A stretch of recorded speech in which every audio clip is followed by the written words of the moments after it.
First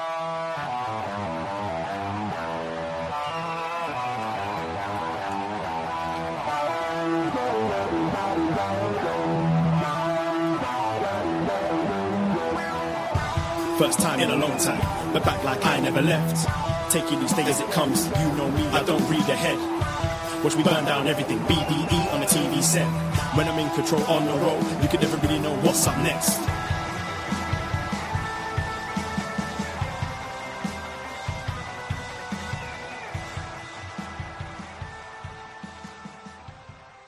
Hello. Davie Portman here for Up Next. It is Tuesday evening, 10:05 p.m. and we are live on youtube.com/post wrestling. Hello, everyone. Hello, postmarks. Hello, NXT friends. Friends. I'm going to do it myself today. And yes, and hello if you're listening to us on Apple, Spotify, Podcast Addict, wherever you found us. Welcome. We are Up Next. And I am joined today by the super sub filling in for Braden Harrington, who's enjoying his birthday week, Jack Wannan. Jack, doing double duty this week, hot off of Monday Night Raw. Got you doing Up Next. Are you doing Dynamite tomorrow as well? No, I'm subbed out for Dynamite, thankfully. I don't think I have the energy in me to do that. I think everybody in the post-Poisonrana verse is running on fumes this weekend. You guys, obviously in Montreal, you know, a lot of us coming off covering the pay-per-view in Montreal, Redemption. I was trying to remember the name for a second. All the AEW BT or pay-per-views are kind of blending together name-wise for me. I've called it Revolution like 6 times in the last week, so yeah. All the headlines I wrote, I proofread them maybe like 20 times to make sure I wasn't sneaking in a Redemption or something like Rebellion. That. Yeah, exactly. It's been a busy week in wrestling, and of course, birthday wishes to Braden, who is hopefully still out partying right now. So I'm happy to sub in for him and talk NXT tonight. Yes, I'm currently also running on fumes. I'm drinking a Rainstorm, which they had at my hotel, which was very expensive for a shitty energy drink, I got to say. But I did need it today to get through this. I'm currently in Montreal. We did come up here for AEW Redemption. If you're tuning into us for the first time, we are Poisonrana. We host Up Next every Tuesday on the Post Wrestling Network, but we have our own little network ourselves called Poisonrana, and we were just at the Bell Center just a couple of nights ago to watch AEW Redemption live, and we have posted our review. So if you want to hear our full kind of live takes on Redemption, just search Poisonrana wherever you find your podcasts, or even better, go to youtube.com/@PoisonRanaPod to check out our review. We went in depth over the whole thing. Obviously, another marathon show from AEW, and you know, I think the reaction from this one has been less well received than previous AEW shows, and I think it's, you know, when the standard is so high for these pay-per-views, it's when they don't quite meet that level, I think people can go a little crazy. But I heard your thoughts with Way, and I think all of us have kind of echoed the same sentiments about this show. But we are now on the road to All In, and Braden and I will also be going to Wembley for that show. So that seems like a big one. Looking forward to that. We did get a chance to go to the media scrum as well, and got a couple of questions in there. So if you haven't checked that out, I know I got to ask Maya World, the new TBS champion, a question, and her revealing that she'd love to defend against Athena on the big stage because she feels there's some unfinished business there. And chatting to TK himself a little bit about the challenges of booking this pay-per-view so close to All In, and with the injuries and stuff they had, and a very diplomatic answer, I'd say, from TK. But Jack, I believe you wrote up about the presser. So yes. If you haven't checked out Jack's work yet, go to postwrestling.com to read up all of that. But yeah, how have you been? What's been going on with you? I've been good. Yeah. They just can't keep you guys out of the press room, it seems. Every single event, you guys are getting Unless it's in New questions York. and unless it's in New York. Yes, that's true. Yeah, I'm just still sort of riding the momentum of what was a really big weekend for wrestling, and it doesn't stop. I mean, we're heading into SummerSlam this weekend. It's with all that's happening in North America, plus the G1 and all the I mean, it is a really busy time for wrestling. I would argue the stretch that we're in right now is one of the busiest times of the year, easily. So it's just like, for me, it's a matter of balancing, trying to catch as much stuff as I can, and balancing life stuff and work stuff. And I'm moving houses in a week, so it's just been it's been busy times for me, but I'm loving it. It is wrestling tournament season, as we saw someone just said in the comments here. New Japan has their G1, Stardom has their tournament going, Tokyo Joshi Pro has their tournament going. How much of those tournaments have I watched? We're not going to comment on that, but it is a very busy time, and it's an exciting time in wrestling. I always feel like, guys, like it'll be November before we know it, and we're going to have nothing to fucking do. It's going to be miserable outside, and can't you load up the wrestling then? It's August, for fuck's sake. Can we take an off season like everything else is doing?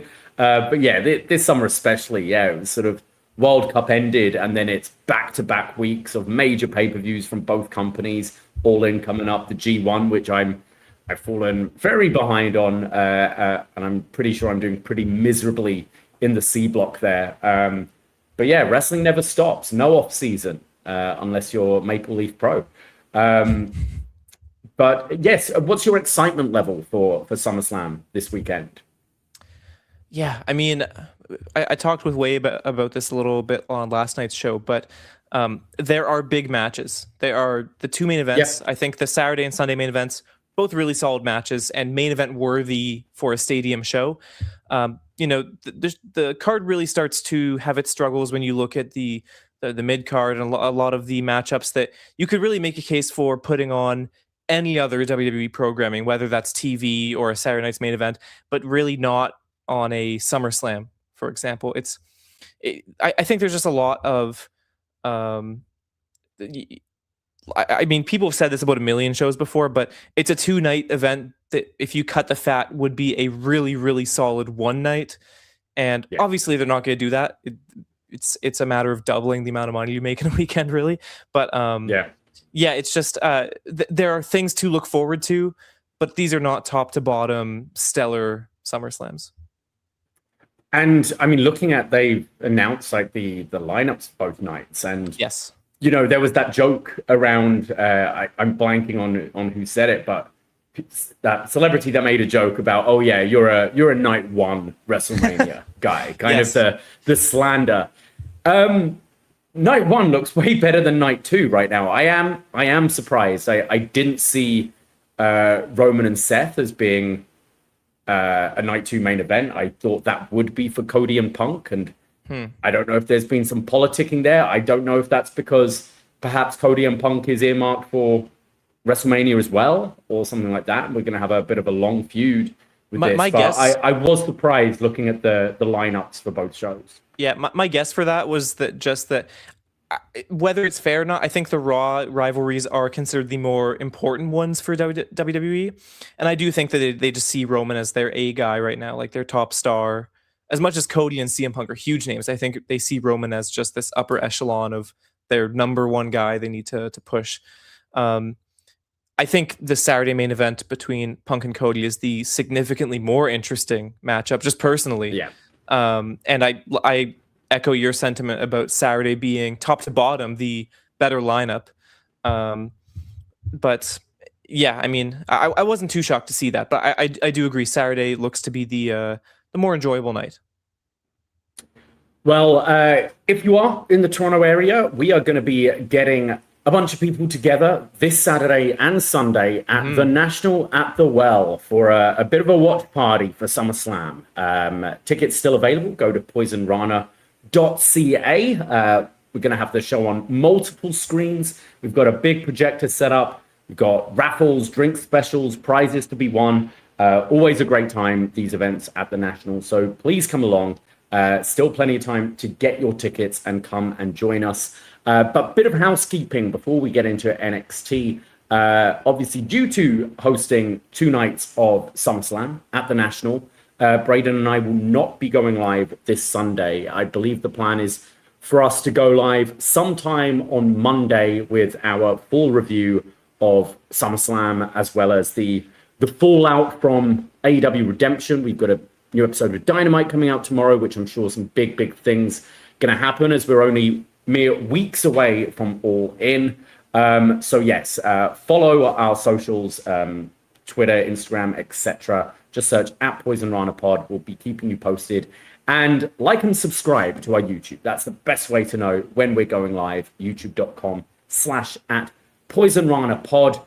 But that's not it. We do have a lot of shows going on at the moment. I mentioned we did release our review of Redemption on our free feed, but we do have a Patreon as well. And Patreon is a fantastic way for you to support us here at Poison Rana.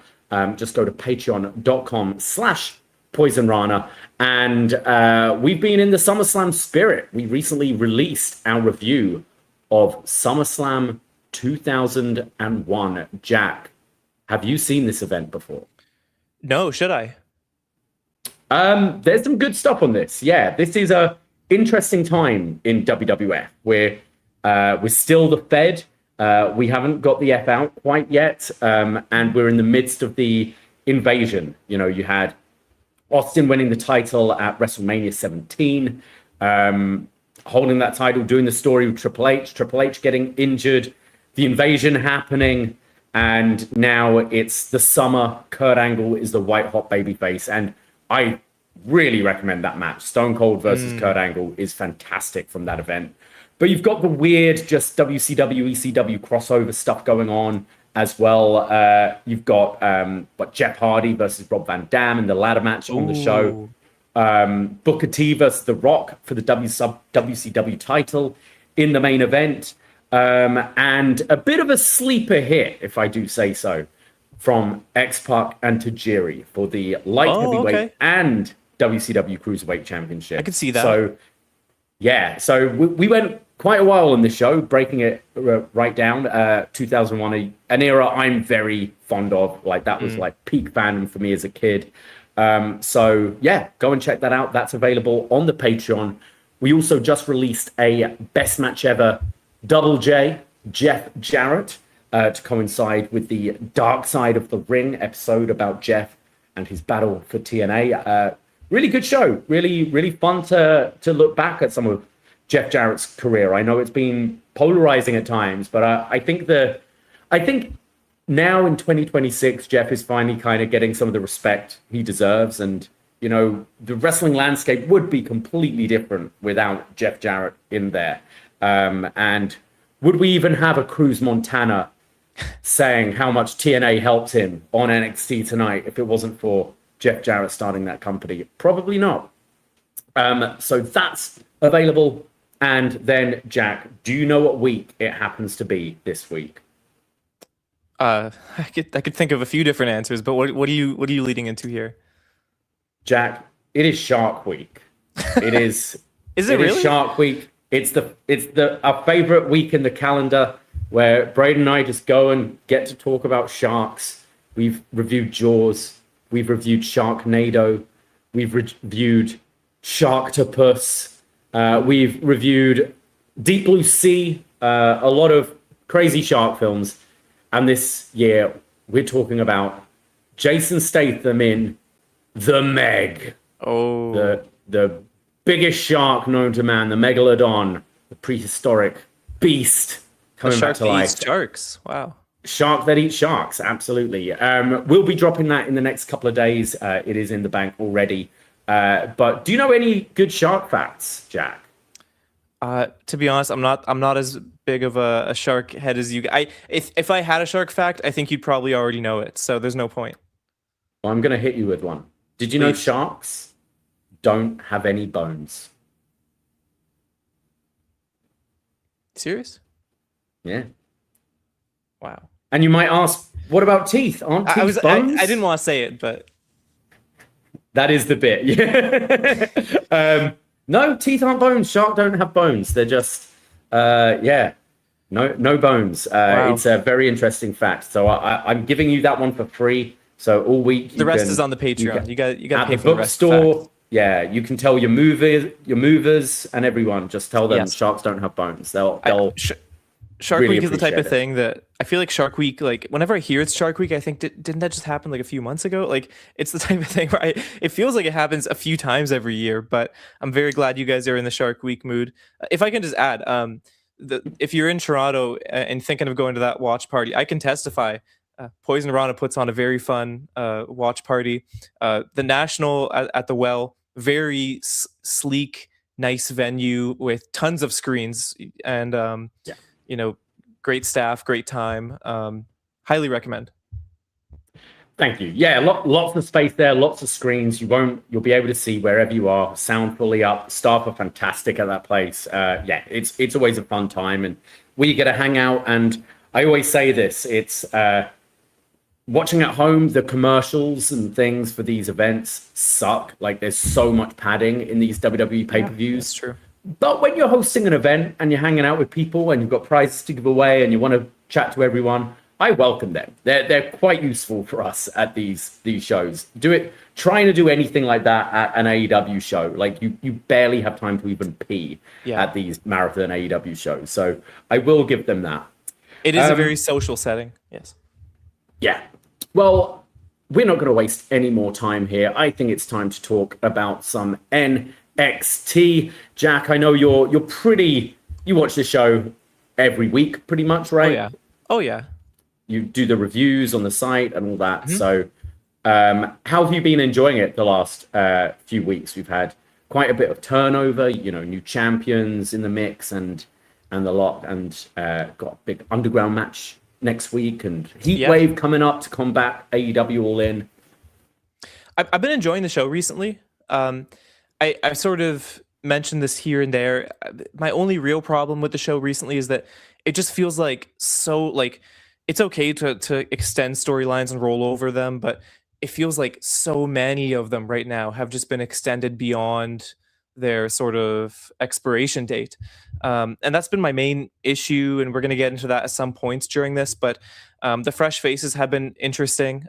We're still really getting to know some of the new names to NXT. I mean, they debuted so many people at the same time around WrestleMania season, and they've been slow rolling so many of them, so much that a guy like Kam Hendrix, we're still really just familiarizing ourselves with, especially because he had that injury time. So a lot of fresh faces, a lot of interesting things going on around NXT, and it's been a fun show.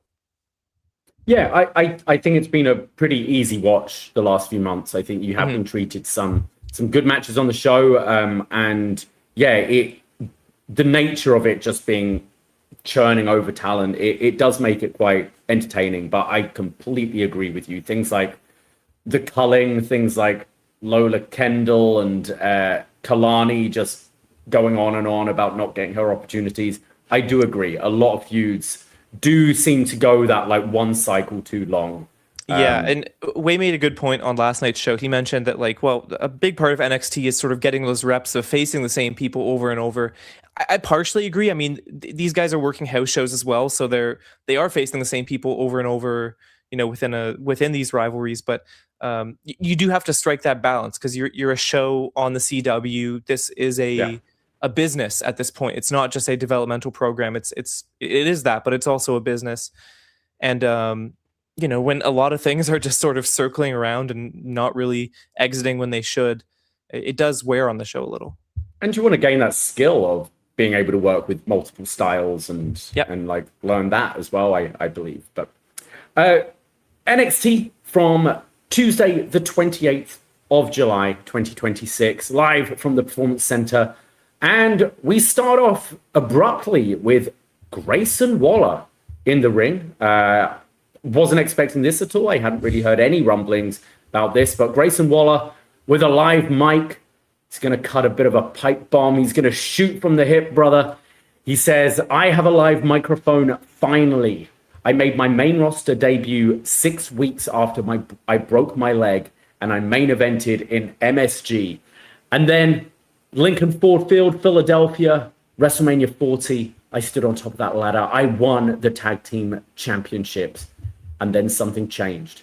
And maybe I didn't politic or kiss the right ass, but the last 2 years have been an embarrassment. And I admit it. I spent a year carrying the weight of a 240-pound idiot and even got you guys to cheer him. But that Marty Jannetty is still allergic to a mic.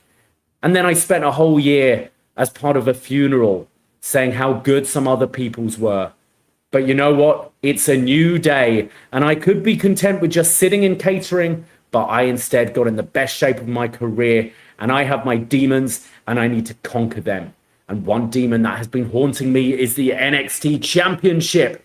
And that championship used to mean something. It used to represent the best wrestler in the world. People like Kevin Owens, Sami Zayn, Shinsuke Nakamura, Seth Rollins, Johnny Gargano, and even recently, Bron Breakker, Trick Williams, and Oba Femi. But now I've been reduced to a Netflix comedy ad break. Well, I'm back, and I'm here to take the NXT Championship. And who's going to stop me? Cruz Montana? Ha! Love the new name, mate. In a few weeks, there'll be another shiny new toy, and he walks in thinking he can go for the TNA Championship because he was a top guy in TNA. Yeah, well, it's not TNA from 2005 anymore. Being a top guy in TNA is like being the best basketball player at the YMCA. And Tony is only champ because he's the only guy left. Everyone else left. Everyone moved up. Well, I'll send him home to his ugly baby. And then you see one of the cameramen like going, hey, wrap it up, wrap it up. And Waller goes, nah, I ain't wrapping it up. Tell Sean I'm going to say exactly what I want to say. And I got a message for the NXT roster. Get off your phone making TikToks and actually watch the show for once. Which is true. You watch this show every week, Jack. They always seem to be catching up on their iPad the following week on NXT. So, yes. Got a point here. He continues, the men here are soft, complacent, lazy, and just happy to be here. And the women are running laps around you. And all you think you should be on the main roster? Well, only 10% of you should. And they're all women. And you came here from athletic backgrounds, and you slapped WWE superstar on your bio, and you impressed women in Orlando, and then just stay in medical all year round. And then there's people like me who cut their teeth in the indies, but then you put the mic in their hand, and they're a charisma vacuum. And Sean isn't cutting my mic because he believes it too. This men's division has been here for the taking for months, and it's mine for the taking. And the crowd are getting behind him here. They start a Grayson Waller chant, and he shuts them up. He says he doesn't need their support, and he wants to keep cooking. And he continues to say that he is the best on the roster. And then his mic finally gets cut. So he looks down the camera and says, I don't even need a mic. Consider your cage rattled. And storms off. A bit of a shocking start to NXT this week. What were your thoughts? Yeah, well, I want to say, like, I'll get the negative out of the way before I have the positive, and there's a lot of positive I have to say about this. I think it is a little played out to do the pipe bomb thing, especially because it's like some points of it feel like a one-to-one recreation of what felt like a really unique moment in wrestling. Like getting your mic actually cut here, I thought was, whatever. And I thought maybe the segment went a little too long, but Waller, really great promo from him here. And I thought this was just a reminder of how good he is on the mic, because that's something where there is some truth to what he says here, that when he was in that tag with Austin Theory, he was carrying the group and he was the person who was getting them over, and Theory was kind of just tagging along. And, I thought it was nice that he, I like when people can eloquently bring real talking points into a worked angle without it feeling, ham-fisted. Mentioning that the men's roster is significantly weaker than the women's roster right now, I thought was a really solid point. I thought the one thing that tripped me up a little was he was trying to get the crowd to boo him. He was talking about how he called the crowd ugly at one point and was saying things like trying to make them stop chanting him. But the content of what he was saying kind of was just inherently babyface, and it forced the crowd to cheer him at the end. Listen, he's a guy I have been rooting for a long time and really wanted something to stick with him. And, his frustration in this promo about how the past few years have been for him. I share that frustration, as someone who's followed his career. So I thought this was a fun curveball to open the show. I really liked it. Like I think there's always danger in these sort of work shoot things of like you don't want to completely bury your like, I think there's been times with like the Cena Roman back in the day and just different examples of the work shoot where sometimes it's like, okay, but who is this benefiting here? I remember I immediately think of Cena and Punk with the Saudi Arabia stuff. Yes. Yes. That was very much like, okay, we're exposing an ugly side of someone that really just should not be put on TV. However, I kind of think for NXT developmental, I think it's a good kick up the arse, like literally for the men's division. Braden and I have been saying for like over a year now that the men's division is significantly weaker. I think the point made about Tony being champ because pretty much everyone else left. It's valid. Like Tony has evolved, he has stepped up, but it is kind of, you look up and down the roster and you go, well, who are we giving it to out of these guys? I guess Tony D. And I think there's a lot to unpack here, but the Austin Theory stuff, that feud, they had a will they won't they break up for so long, and then nothing really ever came of it. From what I remember, it just sort of fizzled, and then he was with the New Day, which obviously just felt square peg round hole, just didn't really make a whole lot of sense. Him being, like he said in the promo, it became an ad break act. Like they were relegated to not being on the show. Yeah. So. And I think he's always been a great talker, and I thought I think these sounded like genuine frustrations he's had, and I think he's much needed in NXT, and this could be a bit of a repackaging and a bit of a refresh. Do less of the comedy shit talking, but actually spit some truths. And it could end up moving to a bit of a babyface run for him. But I like this a lot, and I would hope that actually legit some of the men's roster backstage are listening to this, and it is something that fires them up and wants to prove them wrong. I think the men's division is improving. I think you've got like this tier where, of talents like your Legacies and Dorian Van Dukes and Vanity Project, who are fantastic. They're not quite NXT like champion level yet, but they've got a nice like solid mid card in the men's right now, but they are still sorely lacking at the top. And introducing Cruz Montana and Grayson Waller in the space of a week, I think was a great idea and has really freshened up the division. Yes. I think that what's important with a sort of work shoot angle is that, the content that he's bringing up here, there's a certain self-awareness that is good to have sometimes, because I think it shows that the promotion or the company is aware of how things are being looked at by fans, and they're aware that, geez, Waller really hasn't been treated well in his storylines, or geez, the women's roster is significantly better. Like, I think when you point out these things in storyline, I think it's almost healthy, because it shows that, hey, we actually listen to what people's opinions are on this. We're not just in our own echo chamber here. This is a strong addition to NXT. I can't help but, like, whenever I see a main roster guy come down for an NXT stint, I can't help but hear the alarm bells of like, oh geez, like maybe this is them on their last chance here, and this is have a good final run in NXT, because after that they're giving you the boot, because we've seen that so many times, and frustratingly we've seen guys have good runs in NXT and that still be the end of their run in the company. But I'm still optimistic about this. Yeah, I think apart from maybe Finn, it hasn't worked out too well for some others.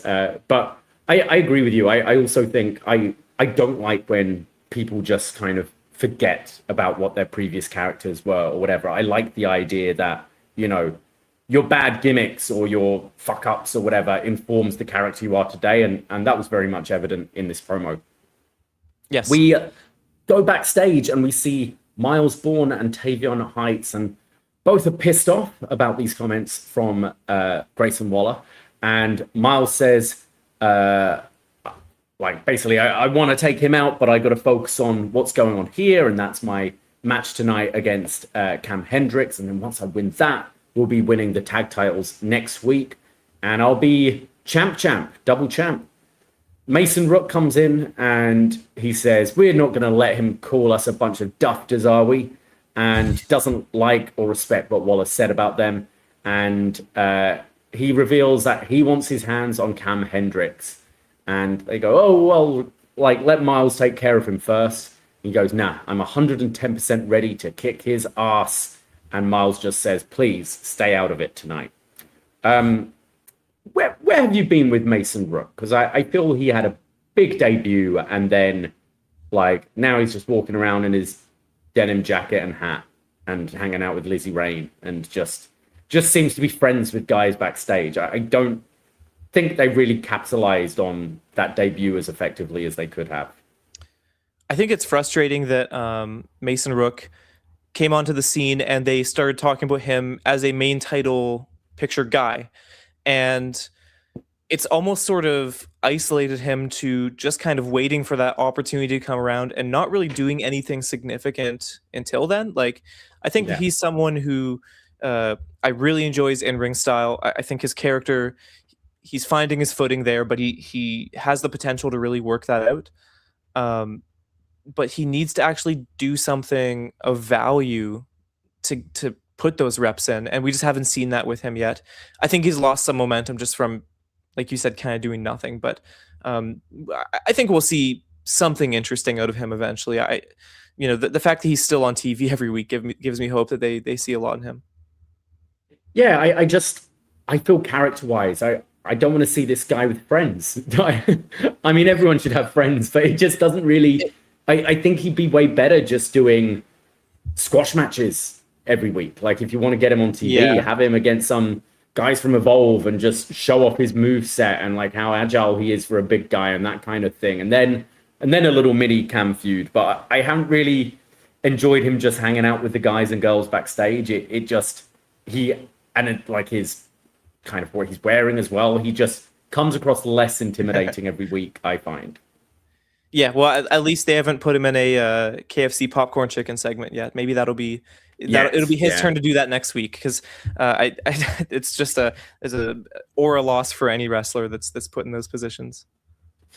We go to our first match of the evening. Lizzy Rain taking on Izzy Dame, and Vic asks Book right away. It's you're going to struggle with this one, aren't you? And he's like, oh, no, I've been practicing all week. And he did all right. He slipped up one or two times, but I'm going to slip up as well. We have The Culling, Izzy and Nico, coming out with a new intro with now Izzy and Nico's voice saying, pain will bring you to life, but set you free. Or I don't know. Well, I hear it every week and I still don't know what it is. Which is, I think it's weird because I think Sean Spears is still using his version of the theme for his entrance. Yeah. Talking of things that have gone on way too long, it's The Culling. Oh, yeah, we're going to get to that. Yeah. Lizzy climbs the top, but Izzy sweeps her leg, her neck bouncing against the turnbuckle, and then gets caught with a big clothesline.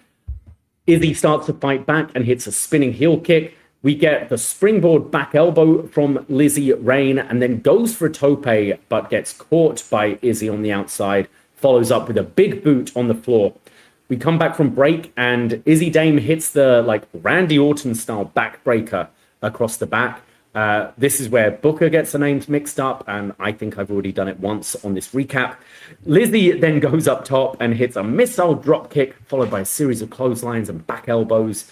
Izzy ducks the spinning back kick, but Lizzy then catches her with the roundhouse afterwards, followed by an exploder suplex, and then gets Dame in the corner and does the make it rain chops. As Vic says, make it rain like Booker in downtown Atlanta. We then get a rolling elbow from Lizzy Rain. She goes up top again, leaps, but Izzy moves out the way. Lizzy rolls through and then gets caught with a big kick. Lizzy goes for another springboard back elbow, but this time gets caught with the blue thunder bomb only a 2 count. And as commentary point out, Izzy's shoulder wasn't on the mat at all. Lizzy's shoulder wasn't on the mat at all. It was on the classic leg. referee discretion. Yes. We then get a yay boo spot between the two. Izzy goes for a powerbomb, but Lizzy slips out with a backslide for a 2 count. Both then tumble to the floor. Izzy gets sent into the ring steps, and then Rain hits like a almost hybrid of a Death Valley driver / air raid crash for a 2 count, which looked very nice. Izzy hits a running crucifix bomb, which looked very snug for a 2. Looked lovely. Then the rolling uppercut from Lizzy. This is when Nico distracts by getting on the apron. Lizzy goes to slap him, but Nico catches her hand. Lizzy then turns around, eats the big boot, but one of the stagehands in a black hoodie emerges holding a chair. Wouldn't you know it? It's Shawn Spears. He swings at Nico. Nico's running away. Izzy gets distracted and gets hit with Thunderstruck, the like step up kick to the dome for the win. Lizzy Rain defeats Izzy Dame. To be honest with you, I've never been that hot on Izzy Dame's in-ring style, but I really think she's been making improvements, and this was a fun match between these two. That crucifix bomb that she hit in this one, and she's landed it before, probably one of her best moves. It's just so fluid and so gnarly. Just purely talking about the in-ring here, I really enjoyed what these two put on.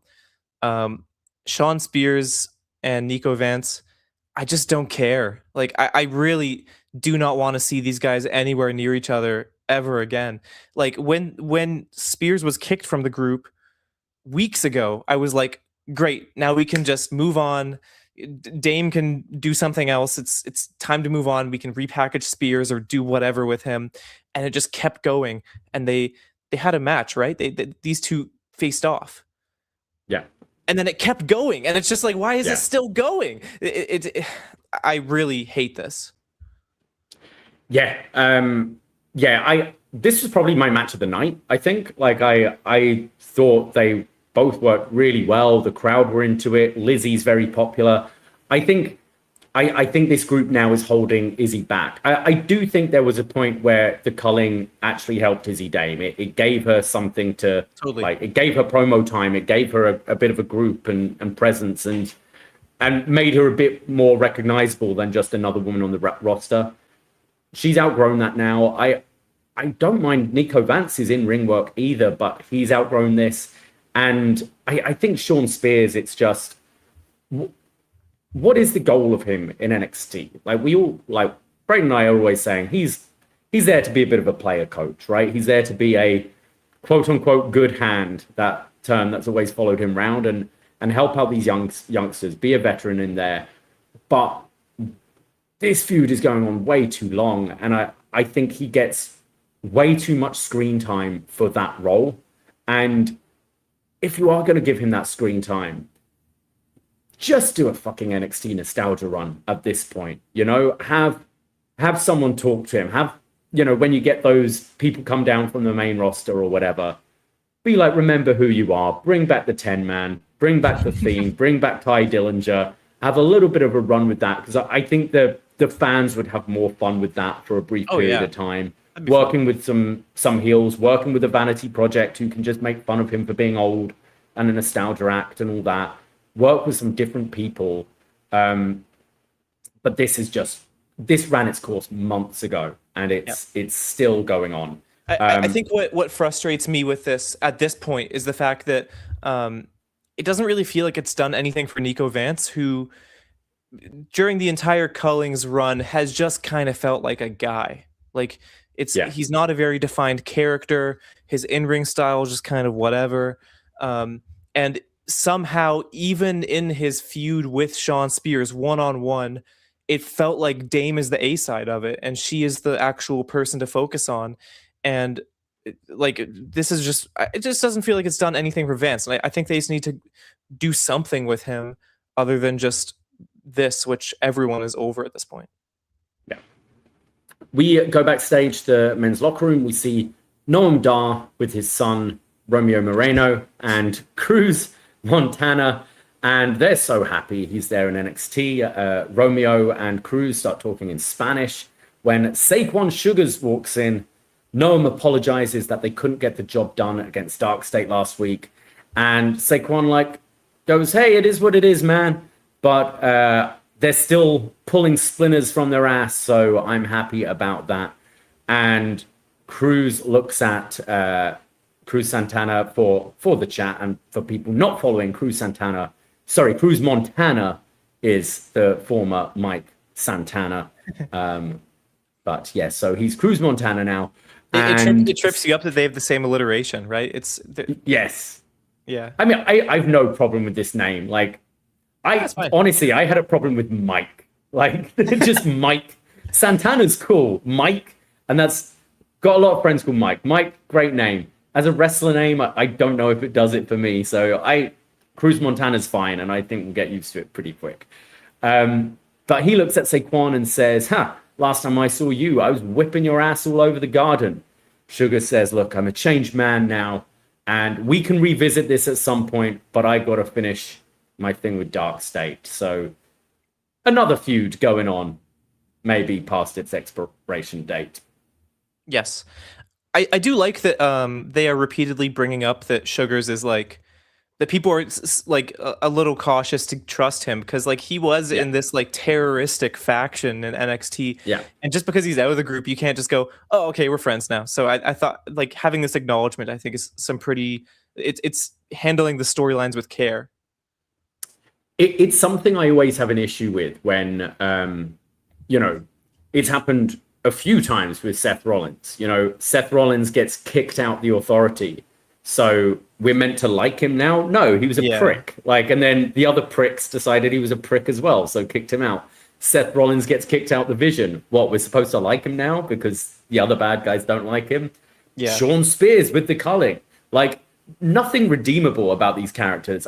So I appreciate when you get, you had the Jey Uso run after the Bloodline where he is trying to make amends with people. And Sugars is trying to do that a little bit here now. And it's how he's doing it. Do I just be overly friendly or do I apologize? So I appreciate that as well. Kalani then walks in and she says, hey, to Cruz Montana, beware what you're walking into before you sign your contract, because this place is tough. And he says, oh, you've come a long way since being Knockouts champion. And then Kalani just goes on a rant about being screwed and not getting the opportunities. And he walks off as she's rambling. And then she turns around, realizes he's not there, and just goes, yeah, just ignore me like everyone else. We then see the Vanity Project, who are trying to compliment Robert Stone. They're trying to butter him up a little bit, and says, you've been doing a great job. You dress well. That's such a nice vest you got on, and been doing a good job. But I don't think it's really fair that if Myles beats Kam tonight, they get a tag team shot against us. What have we got to do with that? And Jackson says, well, you know what? I beat Tavion Heights fair and square the other week, and the situation has been situated, and Vanity Project will remain tag champions no matter what. And then Jackson Drake will become the NXT champion. And as they leave, Keanu Carver walks in, and Micah, as she's leaving, stares him down, and I wasn't sure if she wanted to fight him or wanted to fuck him, but they have a little moment right there. And Stone's like, hey, look, I don't want any trouble. I know you're pissed off, what EK did to you last week. And Keanu is super calm this week. He goes, no, it's fine. All I want is a match next week with EK. So Stone says, done. Let's do it. Waller's phone then rings. Stone's phone rings, and it's Grayson Waller. And Stone tells him to not leave the building as they're not finished yet. Any thoughts on this little segment? Not to repeat the same things, but this Keanu Carver thing, it's come on, let's add something to this storyline other than just I want to face him again. Yeah. This is fine. Yeah. We go to a NXT Underground video. We get one for Lola and one for Kendall Gray throughout the night. And Lola says, a lot she can say about the NXT Championship and Kendall Gray. But next week, Kendall steps in her world, and not just the underground, but a world of being knocked out, a world of being humbled. And she says that she's had a chip on her shoulder and has constantly looked at improving herself.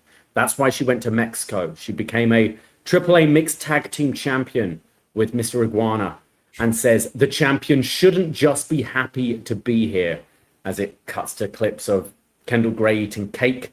She says, you are the champion of the best women's division, and the chip on your shoulder isn't big enough to carry it.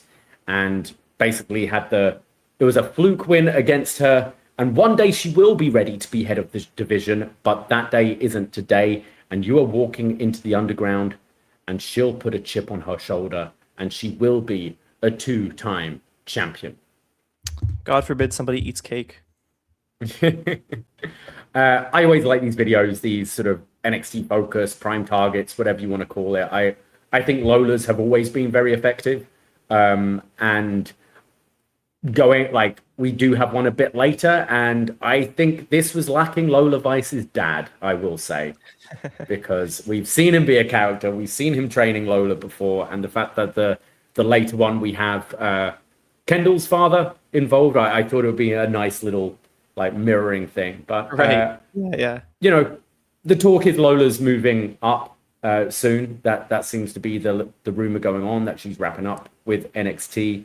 So she's ready. I mean, she's completely ready, and I really hope they continue using this for Lola on the main roster, because I think these have been the most effective way of getting her over. I think the one they had in like Little Cuba in Miami leading up to the JC Jane feud was really good for her. So I hope they keep the presentation of her the same, you know, this cute badass who MMA fighter, but, you know, has a legit background. And I would like to see them try to do more of these video package things on the main roster, because they don't do a lot of it, and NXT's full of it. Well, what's interesting is she's coming in, if she is moving up to the main roster soon, like you said, she is coming into a main roster where there is nobody in that sort of MMA fighter spot. I mean, Rousey's no longer there, Baszler's no longer there. So she can push that character and make it a big deal, because there is no sort of parallel to that on the main roster. So I think it works perfect. And I'd maybe start her off, like, I know I just brought up squash matches with Mason Rook, but just finishing people really quickly, like in that MMA style, like knockout, because it works, you know. She comes out in the pink and the blue, and she looks very girly, and then just knocks someone out with a spinning back fist or a kick to the temple, and then does her wiggling her bum dance. And I think it would actually get her over quicker than if she's having competitive matches to start with, or big promo segments or something. I try and start her off that way. I would do that. I would also suggest, like, I don't think it's the worst idea to bring in Mr. Iguana and do a mixed tag match with someone on the roster, just to help, you know, familiarize herself with people, because, you know, Mr. Iguana is still a liked name, and they have those tag titles. You know, you have people like an Austin Theory and Maxine Dupree, for example, you could pair her with. So yeah, I like that. I do find it funny how it's just showing her, you know, it's got her with the mouth guard and the braids and just beating the shit out of people, and she's like, I needed to improve, so I went to Mexico and partnered with Mr. Iguana. Yeah. It just doesn't quite go with the rest of the stuff. It's like the group project partners are assigned by the teacher. Like the partner for her in the mixed tag division doesn't really make a lot of sense, but it works. We see Jada Parker and Thea Hale backstage. Jada thanks Thea for her help. Thea says, I've got you. I know how it feels. It can be really lonely around here. And Jada says, yeah, Natty made me feel that way. She made me feel alone. Thea goes, well, you've been nice to me recently, so I wanted to help you. However, Stone says that Natty is so pissed off with what I did that I've been put in a tag team match against Nikita Lyons and Carmen Petrovic next week. And Jada says, don't worry, I'll be your partner. And they hug, and Jada's all like, oh, we're hugging. But they're really trying to show this softer side of Jada Parker. I like that because I think NXT, you should explore the different sides of your character. She's had the confident, sassy girl down since day one, and I like that they're trying to show more light and shade with her character. I like that they're not just sort of switching her suddenly. Like, she's having this reaction to sort of having a softer side is like, this is kind of weird. She's trying to be like this, but still the old her is there, you know? We go to our next match. It's Myles Borne versus Kam Hendrix for the North American Championship. Kam Hendrix now being at 100%. He makes his entrance, does his lights, Kam action pose. We get some wrist lock work from Myles, which he just won't let go of. He's got this wrist lock for quite a while as Kam keeps on trying to flip out, and Myles still applies it. Kam eventually just breaks free with a right hand to the mouth, followed by a clothesline and a power slam for a 1 count. Get a beautiful looking drop kick from Borne, and then a really nice Hilo from Borne. I'd say this was more like the Undertaker dive with a rotation than like the classic luchador somersault. I thought it looked really nice from him. During the commercial break, we get this combination of a kick and 2 like right hand strikes from Hendrix, which look pretty good. And then as we come back from commercial, Hendrix lifts Borne up, 1 hand on his shoulder into a huge slam.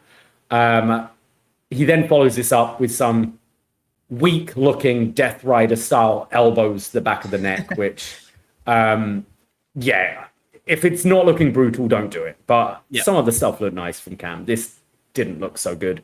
Then get a big clothesline to the back of the head from Hendrix. Myles starts to make the comeback. He does a back body drop, followed by his power slam. Goes to the Borne again, but Hendrix holds the ropes, follows up with a running cross body. We see Mason Rook and Tavion Heights watching backstage as Rook is like, I've had enough. I've just got to beat up this guy so much. So he leaves the locker room. Tavion runs after him. We get another power slam from Borne for a 2 count. Myles then goes for a tope. But as he's diving through the ropes, Kam like grabs his head and just spikes it against the apron. That was my favorite moment. Me too. I've never seen that. Like I've seen the forearm to the face as someone's doing the tope or whatever, but this just grabbing the head and slamming it down, I thought looked great. And the way Borne folded over here, it looked dangerous, but like safely done, if that makes sense. You just took the words out of my mouth. That not only is it vicious, but it also looks like something you can do really safely. Yeah, really liked that. Mason Rook then comes out to the stage, but Tavion jumps on his back. And he's like, just please wait till the end of the match. And Rook's like, yeah, all right, okay. So they both stand there watching. We get the Showtime kick from Hendrix. Myles kicks out. Hendrix then goes for a backdrop, but Myles flips out of it and hits the Borne again for the win. We have a real trend tonight that's going to continue beyond this match of the outside of the ring antics just being so silly, but the actual wrestling being pretty enjoyable. I really enjoyed what these guys have put together. I think Kam Hendrix, out of the sort of freshman class in the men's division right now, Kam Hendrix is one of the more underrated ones. And part of that is because he's been off TV for a month due to an injury, not being cleared to compete. I think the thing that sold me on him at first was just he's so good at this dickhead character, and he just has so much charisma as a heel. But then you see a match like this where he's working with Borne, and you realize that he can put on some really fun matches too. And Borne, to his credit, I think is also a really great in-ring talent. Yeah, the stuff at ringside was goofy, but at least it didn't take over this match. Like, we still got a proper match here. Hendrix has been impressing me. He was one of them with that big, Naraku and Mason Rook and Hendrix coming out, debuting all at once. And he was the one I knew the least about. And I think he's been good. I think he's maintained entertaining during these injury segments backstage the last few weeks. And really, apart from those elbows to the neck, I think his offense looks really good. The combo he did during the commercial break, it was a shame it was during the commercials, because I thought that looked really nice. And I think this guy could go a long way. And I could see a babyface run for him down the line as well, because totally. you often see these people when they're so good at being obnoxious, like your Vanity Project and this guy, people end up liking them. So there's a sort of Disney Channel-esque cheesiness to him. I see parallels almost like the Solo Sikoa character, where he is such a over-the-top, cheesy character that you really can't hate him. Yeah, exactly.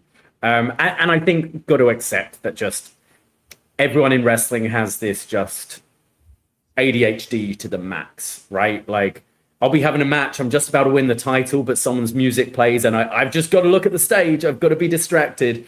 In this case, Mason Rook has waited all this time to get his hands on Kam Hendrix, but he's like, nope, fuck this title match, I got to get it now. And I do find it funny.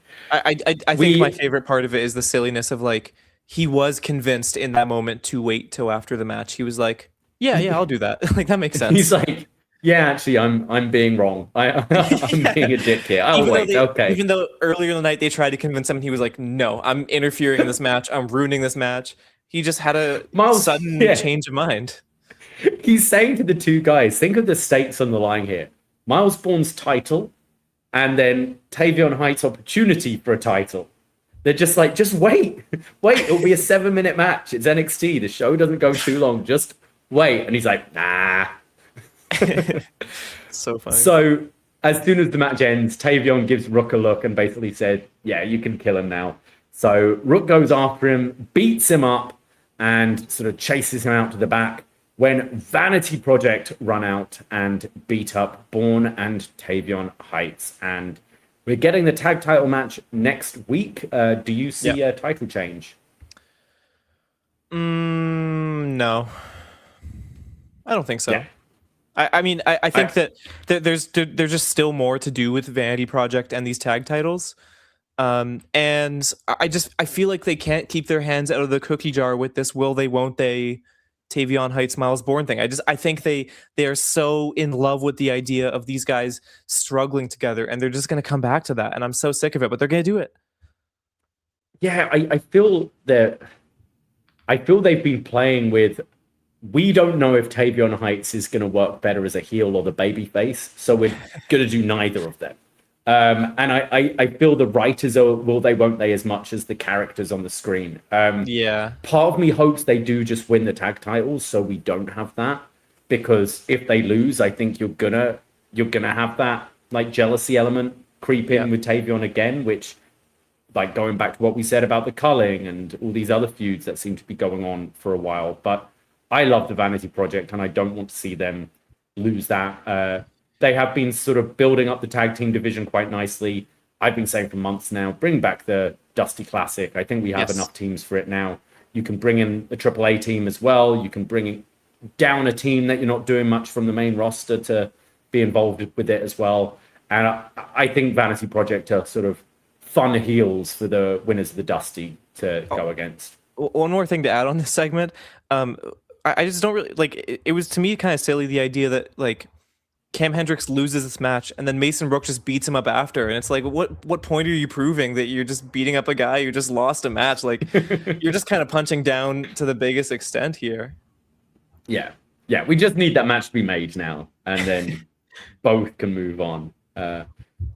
So we then see Lizzy Rain backstage being interviewed by Emily Agard and Toronto's own.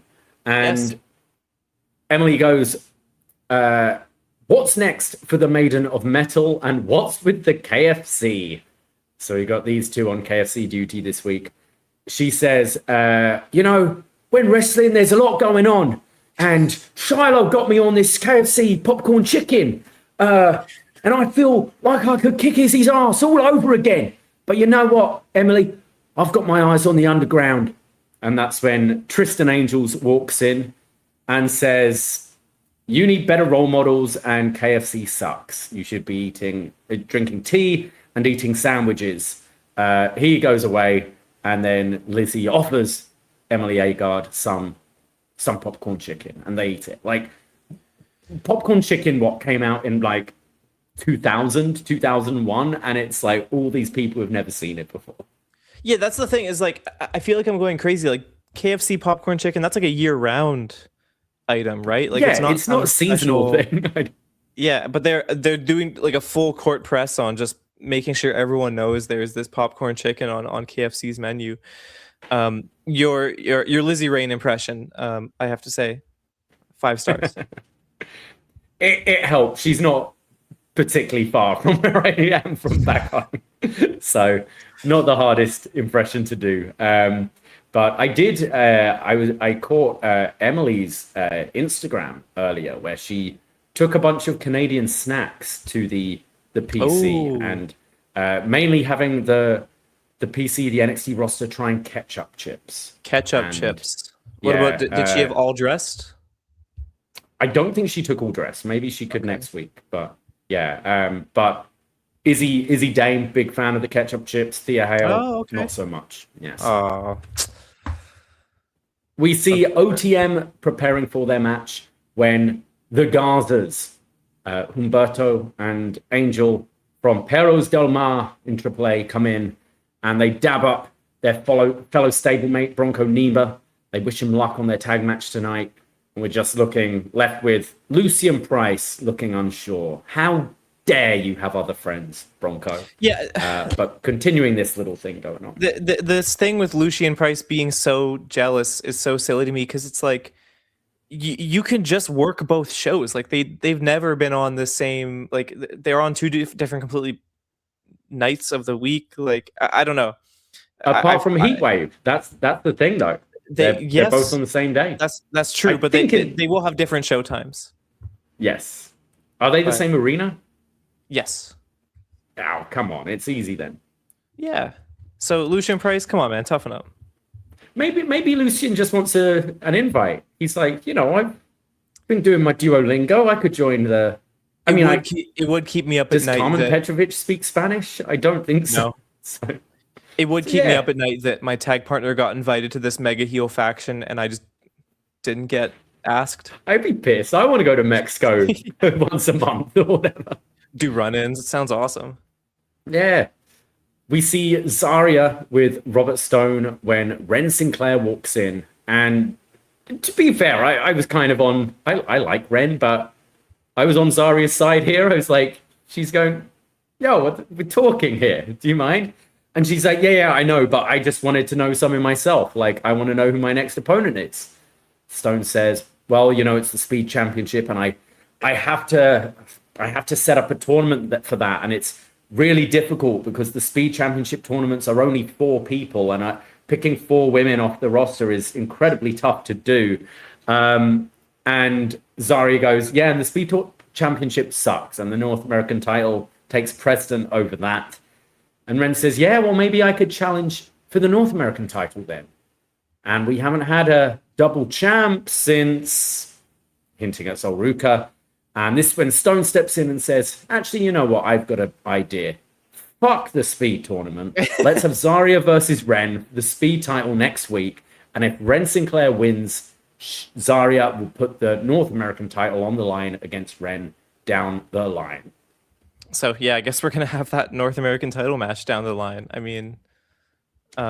you see neither losing their titles here. Ren retaining the Speed title and then Zarya retaining the North American. I would hope Zarya is not losing her title to Ren Sinclair, because I think that does no favors with trying to build her up as this beast, which I think they've been making efforts in this title run to make her look like something, but you really can't have her lose to Ren Sinclair if you want to actually have that continue.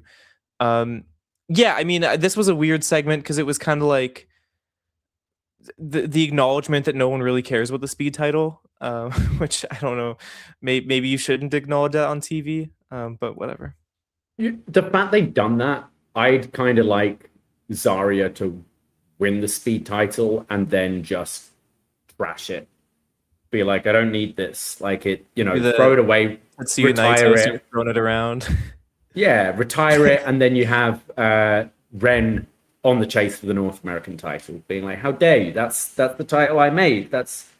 You can't retire that, so I'm going to take yours." But then, what do you do with the men's title, which is held by someone right now? Fuck, who is the? That's a good. oh, it's the fastest man alive, isn't it? It's Lexus King. I think so. I think. Yeah. Yeah, you can retire it as well. He can just do the Heritage Cup thing and just not mention that he has it anymore. Yep, exactly. Yeah. The BirthRight, talking of Lexis King, BirthRight come out. They'll be facing OTM. I feel Uriah Connors is starting to look more and more like his brother every week. I didn't really see the similarities at all when he was in Chase U, and now in this like heel faction, I think he's looking a lot more like David Finlay every week. But it's and yes, was this better than the chain match? This BirthRight OTM match. Which brother had the better tag match this week? Oh, don't do that. Don't do that. That's messed up. You don't want to hear my answer. I still hear those chains in my head ringing. That was the only thing you could hear during that match, because it was tough. If a pin dropped in there, yeah. It was, as we were all like waiting to go to the presser, like people were like mumbling, like being like, is it too harsh to ask why the fuck we had a chain match on this show? Yeah. And how like familiar with chain matches were the wrestlers involved? Because it seemed like for me they worked out their tag match, and then like minutes before going out they were like, "Oh fuck, we're tied to a chain, aren't we? Shit, what are we doing here?" There was a rough day at the office. That one. I saw something from Kate from Montreal who said that it's like you pulled a fire alarm in the venue, right? Like you couldn't have taken the crowd out of it more than that, but. It really was, unfortunately. Yeah.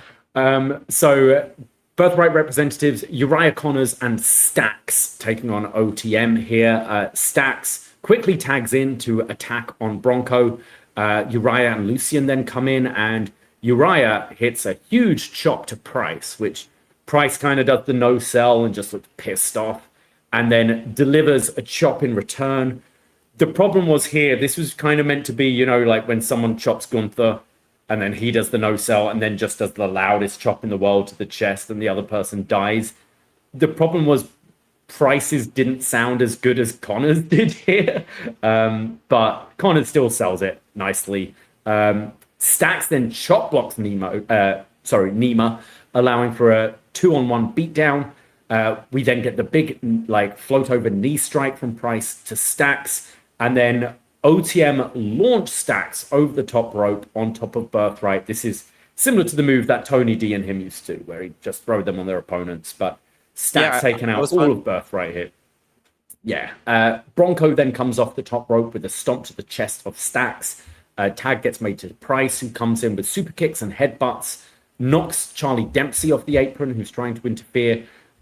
Clotheslines to each corner to both Stax and Connors. Sidesteps Connors, who then, as Connors comes charging in, who accidentally super kicks Stax. And this is when the Gazas come out on the stage, and you see the rest of the BirthRight going to confront them. We get a super kick from Connors, followed by a Uranage from Price, as Bronco Nima is trying to send the Gazas to the back. But the ref's getting distracted by all this, and this allows for a 2-on-1 beatdown of Price, as BirthRight hit the meet in the middle, but double kind of dropkick style to the head, and BirthRight pin Price. And after the match, you see Bronco checking on Nima, and Bronco checking on Price here, and Price is looking still pissed and confused at the whole Gaza involvement here. But what did we make of this tag match, Jack? Part of me almost wished that we didn't see the backstage segment with Perros Del Mal before this, because by the time the match was happening, we were just kind of waiting for their eventual run-in and involvement in this. And it kind of felt like everything before that didn't matter, because we knew that the match wouldn't actually pick up until this run-in happened. So I would have actually just dropped the segment that happened earlier in the night, so that there'd be an actual kind of surprise element to this run-in instead of it feeling inevitable. The match itself was fine. I agree with you. I think have the surprise of the Gazas coming out, and it was also very similar to the Mason Rook thing. It was, I'm going to come out. No, don't come out. Stay out the back. Now I'm going to come out anyway. Don't do anything. Oh, okay. It's a very modern WWE issue that so many of these matches really come down to the exact same finish, just slightly tweaked a little, and that's someone not in the match getting involved and a distraction, and it's just who gets distracted and how well does the interruption work. That's every single match finish. Yeah, I'm not sure about this whole tension with OTM. OTM I've never been particularly high on, but I think in actual recent months they've started to connect with me a bit more, and they've started to connect, and now you're teasing a bit of a breakup, and the crowd seem to like them, and I maybe this leads to Perez Del Mar turning on Bronco, and we have a proper OTM feud with Perez Del Mar, perhaps, and the Gazas, but I don't want to see OTM break up at this point. What's great is they just started teasing their potential breakup, which means they have around 6 to 9 months to actually plan this out before the actual split happens. So, yes. And then one of them will get released before anything happens in the actual story or something, probably. Yes. And then BirthRight, I like Uriah. I'm really high on stats, actually. I think he bumps around so great. And I think he'd be a great sort of, JD McDonough type role on the main roster at some point. I think the way he sells for people and just throws his body around it always looks good. He's such a good stooge role, I think, and can wrestle. So I like these guys. Yeah, totally agree. We now go to the NXT Focus. This time it's on the champ, Kendall Gray. She says, next week is the biggest match of my career so far. I'm against Lola Vice, who is undefeated in the underground.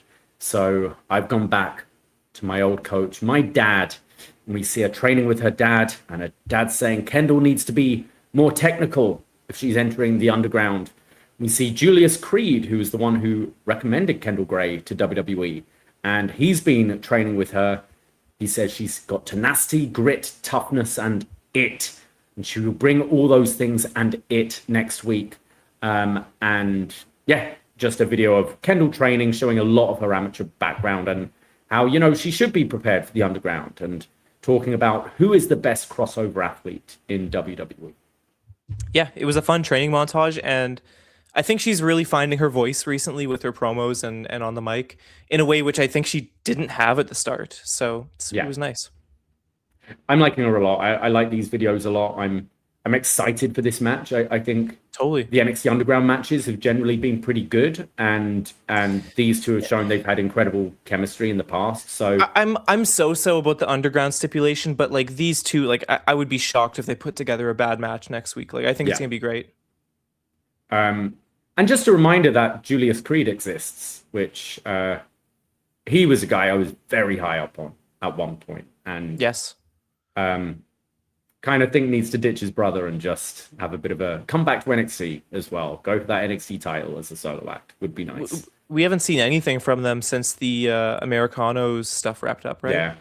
Yeah. I don't know. They got very cold on them, and I don't know if it was they are quite reckless in the ring, and I don't know if maybe there was some part of their charm. Issues there. It is. I love them. I loved watching them.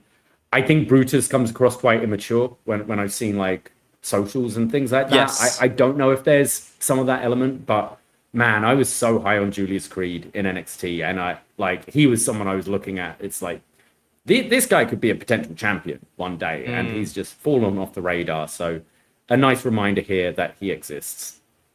We see Callie Armstrong in the locker room talking to herself, saying that it should be her taking on Kendall next week. Izzy walks in and says, hey, you just got here and you're talking about challenging the champion. I've been here for years. I've only had one opportunity. Lizzy Reigns getting opportunities. And then, of course, Kalani Jordan's then there to say, you want to moan about opportunities? What about my opportunities? I've had no opportunities. Continues. And then Reina Volcan steps in and says, this women's division doesn't rebuild. It reloads. It was weird. She walked by she didn't even stop into the conversation. She circled around everyone and then left frame. It actually kind of made me laugh out loud because it looked a little goofy. Yeah. We go to our any other not really comments there? No. We go to our next match. It's Shiloh Hill versus Tristan Angels. Will the cursed tooth of Shiloh Hill come into play? Not really, no. We get a shoulder breaker from Shiloh. Tristan then sidesteps a running shoulder, sending Shiloh into the corner. Throughout the commercial break, Tristan has control. We come back from the break and Shiloh takes over. Tristan goes for a high cross but gets caught in a power slam. And then Tristan hits a superplex for a 2 count. They start battling on the outside and Tristan toe holds Shiloh Hill into the announce table and then sends him into the ring steps, then sets his head down on the ring steps, goes for like a stomp with his knee to the head, but Shiloh moves out the way and then hits a power bomb to Tristan on the announce table, throws him into the ring. 1, 2, Angels kicks out. We then get the super thunderbreaker off the top from Shiloh Hill for the win. That's like that twisting neck breaker off the top. And Shiloh Hill 2-0 now against, 3-0 if you count the Mr. NXT competition. So what did we think of this? Yeah, it was. I thought this was a decent match. I don't think it was the best match of the night. I like Hill's finisher here with this neck breaker, and it looks really good coming out of the corner. Angels is, you can see there's something there with him in the ring, but I really hate this character he has. Like it's not that it's necessarily an atrocious character. It doesn't really feel like it does anything for me.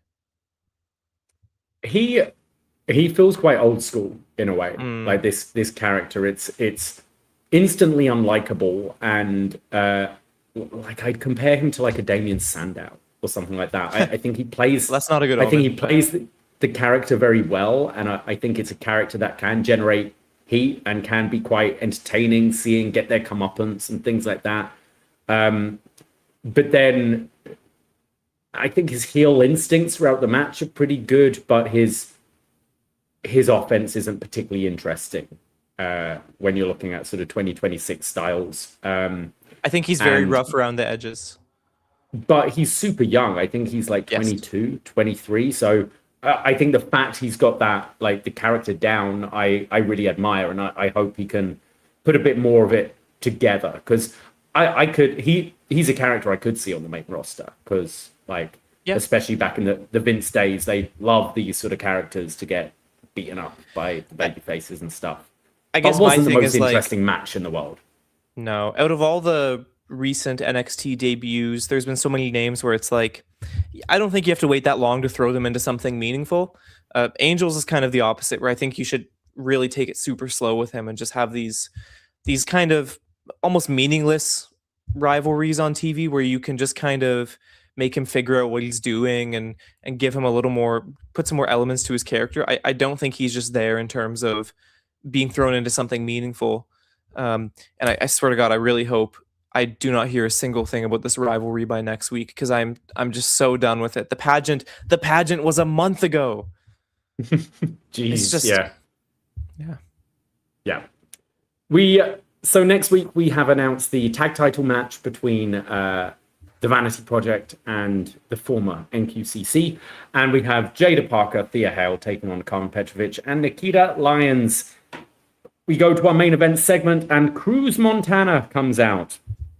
He says, "These are words I thought I would never say. Cruz Montana is officially a WWE superstar." He goes, "There were a lot of times I didn't think I'd see tomorrow. Not TNA, not WWE, just another day of life. Where I grew up was the toughest part in NYC, and I was no saint. Every day I was fighting the man in the mirror, and there were a lot of times I thought this dream was dead for me, and I had to make a choice. Am I going to be another man with wasted potential, or the man someone my daughter would be proud to call her father? And they said I reached my ceiling as a tag team wrestler. They said I could not be the guy, and for 20 years I battled and was on a losing streak. Then I started to win. I started to get a second chance, and I rebuilt my career one step at a time, one building at a time, one city at a time. And I love and appreciate what TNA did for me. But today I stand as a WWE superstar, and I'm proud to say I did it myself. And I'm not going to let my past dictate my future. Guess what? Last year I came here to NXT with one mission in mind, and that's to be amongst the greatest in WWE. And I'm not here to fill a spot. I'm here to take a spot. And that spot is the new NXT champion. Before I move on, any thoughts on Cruz Montana's promo here? I think he's such a natural babyface on the mic. And, as much as I enjoy his actual wrestling, I've said for long since he was in TNA that his promos are just so compelling. And I thought this was a very good introduction for a lot of people and sort of a quick pitch of who he is and why he should be thrown right into the title picture. And I think he sold himself really well. Yeah, it instantly feels like a top guy here. Yeah. I think he, if you think of those times when he was in TNA coming to NXT, kind of feel like little auditions almost. He passed with flying colors each time. I always go back to the little feud he had when Jericho was feuding with Moxley, and they did the little eye for an eye thing on AEW and he had his promo talking about his eye and his father's blindness and like he was, a background character in the inner circle there. And I always thought that was a moment where I went, oh, okay, this guy's got something. And, if AEW hadn't signed so many people after that, I think Santana could have been a bit of a breakout star maybe. But we've kind of heard this promo before from him in both previous companies, but it's important to establish it here. I think he does have a very good delivery and instant connection. He looks like a star as well, and the guy can go. So I think he's a great addition to NXT. The thing is, it can feel a little cyclical when people talk about their past and stuff like that, but I think he really does have such a compelling personal story. His upbringing and overcoming his father's loss and what that meant to him, and his very open story about overcoming addiction and alcoholism and being a father. And I think that all these themes are they're very gripping, and I understand why he goes back to them so frequently. Yeah. Tony D, the champ, comes out and he says, "Since you interrupted me last week, I thought I'd come out and introduce myself properly. For the past few years, I saw some of the hottest names in free agency come here and say how they're going to change the business with everything you said.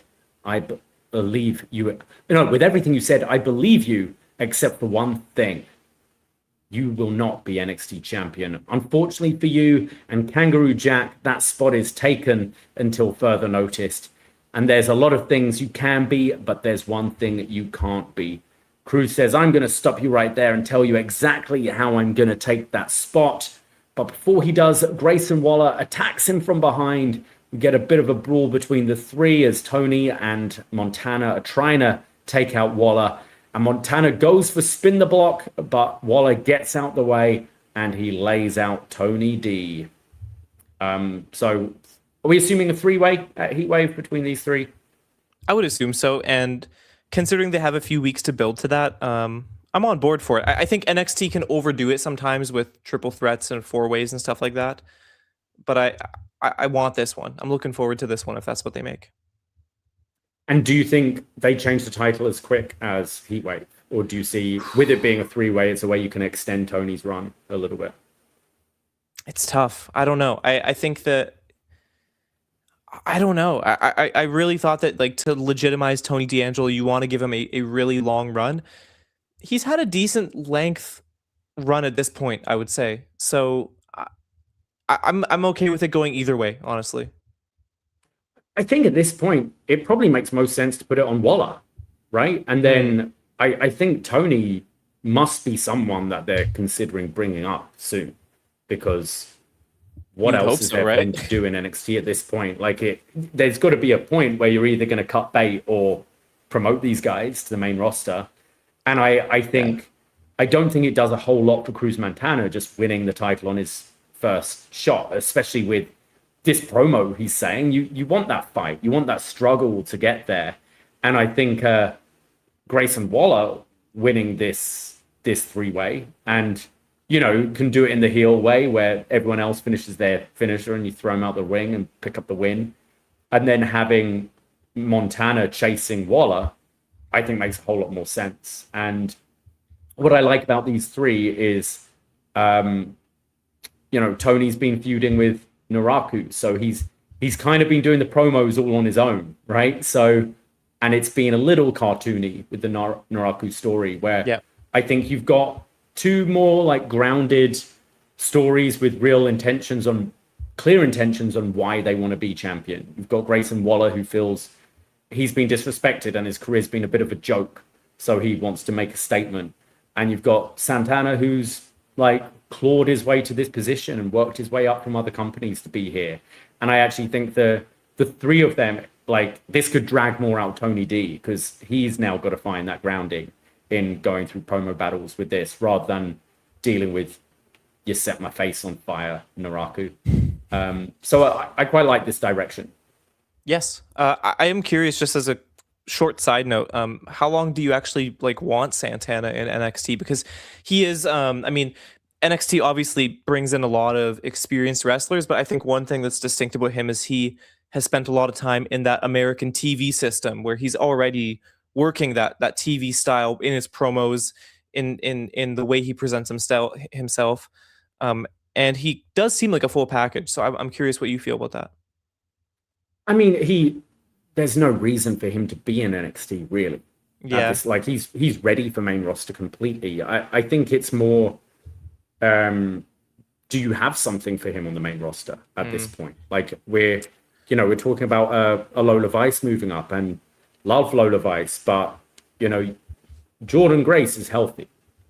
When did we last see her wrestle? It's always those issues. So unless you've got a clear plan for what you want Santana to be doing, and is he someone that they feel a good way to go in would be, with Damian Priest, with the like Puerto Rican like background and stuff like that? Is that a way you could sort of establish him on the main roster, perhaps? But I think unless you have a clear idea, Waller outlined it in this opening promo.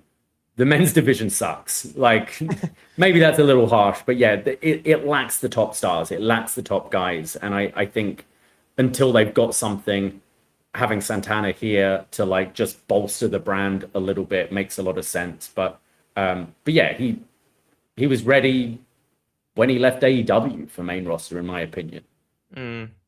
Yeah, no, it's true. And that was it. That's how the show ends. Overall thoughts, Jack? Did you continue to enjoy this week's episode? Are you excited for Heatwave with everything? What directions do you think we're going in here?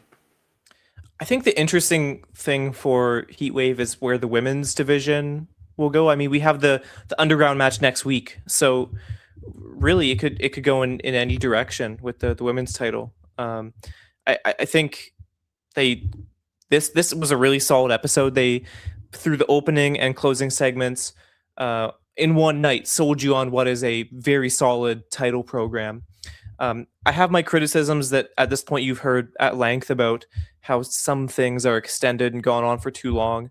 But other than that, I mean, the wrestling here was pretty consistent, and the talking segments I enjoyed in this. So this week gets a thumbs up for me. Yeah, I didn't mind it. A nice sort of building block week. I wouldn't say there was a standout match.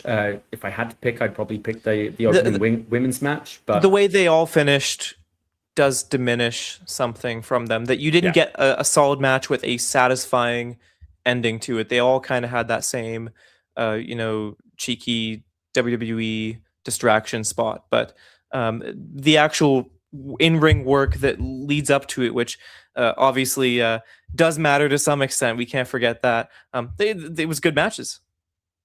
And for the pay-per-view, do you see Waller v Tony 1-on-1? Do you see Santana v Tony, or the three-way? I would like it to be a three-way. I think that you have to spend these next few weeks really establishing Santana and also reestablishing Waller and this new direction they're going with him, because he is a much more intense character. I mean, his heel persona before was this sort of scumbag that would crack jokes and poke at people, and he showed it this week that he is ditched that completely. So I think that over the next few weeks, you have to do a lot of introducing for these guys before they get the title opportunity. So to me, it seems logical that this does end with a 3-way at the upcoming Heatwave. And finally, what would you see the women's match being at Heatwave? Oh, I don't know. I mean, a lot of it depends on, I see Kendall going into it as champ. I don't think there's any benefit at this point to putting the title back on Lola. I think you want to wrap up this rivalry when it's still hot. I mean, is there a name that sticks out to you that would be a good opponent for her? Kalani, I'd say. Like, there's no other heel, really. I think Izzy's flirting with it, I guess, but I'd see Kalani, and I kind of want Kalani to win, and then like Kendall can be the champion again, but maybe give Kalani a bit of a run where Kendall has to kind of claw her way back up and chase her. Would the story there be like, okay, well, I'll give you this because then you'll have no more excuses left? Yeah, exactly. Okay, I'm down for that. I mean, I'm so ready for her to move past this character, and I'm so ready for her to stop getting booked like she's a geek, because that's how she's been booked, like legitimately. That's her character. Yeah. So I'm ready for her to get the title through like a screwy finish, and then that can just boost her heat, and she can be a good heel. Kalani's someone I see should be a major star in this company, and the fact that she isn't is so absurd to me. Yeah, like I feel they've been, they missed the boat on a babyface title run, which I thought she'd have been great at, and I think you've got to capitalize on this heel character before, like this week especially, she's being presented as way more of a comedy heel character than a serious threat, and like Montana just walking out on her as she's going on. So I hope they give her more of an edge back again and just strap her up. And then you can have Kendall on the chase. The thing, you can have Kendall on the chase. I don't think, like, Kendall is someone who was made before she won the title. And because of that, I don't think she needs the title to give her legitimacy in the same way that I think Tony D'Angelo very much has needed the title for a while to give us a reason to care about him. A comment in the live chat says, I would have Kalani and Kendall hot potato a little bit. I totally agree. That's where I would go with this. We have one piece of feedback. If you're ever listening to us or watching NXT and want to leave us your thoughts, you can do so 2 ways. You can do like Big Time Baxter just did in the chat and putting it in the live stream, or you can head over to the Poisonrana Facebook group. Just search Poisonrana, look for the frog, answer a couple of questions. We'll let you in regardless if you get them right or wrong. And you can leave your feedback, as Magan has done tonight, who says, what started as a random, unadvertised appearance for Grayson Waller turned into a wake-up call masked as a worked shoot. He sent strays to Theory, being the New Day's hype man, and how the women's roster is eating the men's roster's lunch. Cruz Montana, give me time, I'll get used to it, had a strong closing promo, and it became pretty clear what the main event of Heatwave is going to be by the end. NXT needed a shake-up, and it got it. Lizzy Rain versus Izzy Dame was a strong match, the latter of which had improved considerably in the past few months. The vignettes for the Underground match next week were well done to highlight how different Lola and Kendall are. Yeah, good stuff. Thank you, Magan. Yeah. Jack, thank you very much. I know you've stepped in both mine and Braden's shoes quite a few times this summer, and we really appreciate it. Both of us having quite a lot of other stuff going on at the same time, but we always like to keep Up Next happening on a Tuesday, whatever is happening. So Jack, thank you. Let the listeners know where they can find you, any closing thoughts, where can we find your work, etc., etc. It's always fun coming on the show, and as always, thanks for the invite. Always fun to chat about the good and the bad of NXT, and luckily this week we were treated to more of the good than the bad. Anyone watching on the live feed, you can see my handle on there just below me, Jack Wannan, JackWannan. I'm on Blue Sky and Twitter, and I'm very active talking about wrestling and the combat sports world as a whole every single day. Of course, check out postwrestling.com. I'm doing great work on there, I think, and so are so many others. So many others. It's a small team, but we are really working day in and day out to give you good, no bullshit coverage of wrestling and MMA. So I'm really proud of the stuff we put together both there and on the cafe. And if you enjoy some of the free stuff, the premium content is great too. So check it all out. Yes, thank you once again, Jack. You can find me on my socials at Davie Portman, or go to Poisonrana.ca. It has links to all our socials, our events, our podcasts, etc., etc. Follow us at Poisonrana Pod. Look out, if you're a patron, look out for our review of the Meg for Shark Week. Happy Shark Week, everyone.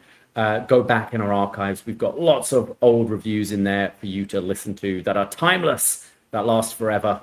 Reviews like The Great American Bash 1996, which we did quite recently. Terrible show, but always fun to talk about.